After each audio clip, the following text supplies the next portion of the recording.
grand finalists ng I Love OPM. Todo rehearse na para sa nalalapit na finals. Tutukan sa bandila. Sa ating trending balita, namamayagpag ngayon sa Indonesia ang isang Pinoy TV host. At ready na sa matinding rakrakan ang 4 na foreigner finalists ng I Love OPM. Ibandila mo, MJ Felipe.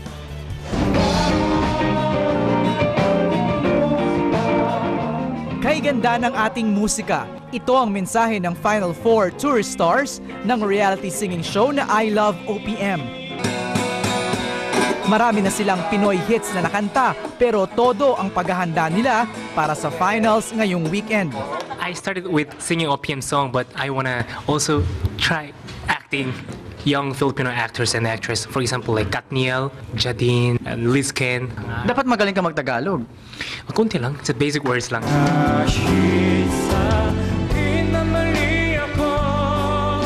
Makakatapat ni Johan ang Korean group na J Morning, Ryan Gallagher ng US at si Harris Dio Smith ng Pakistan.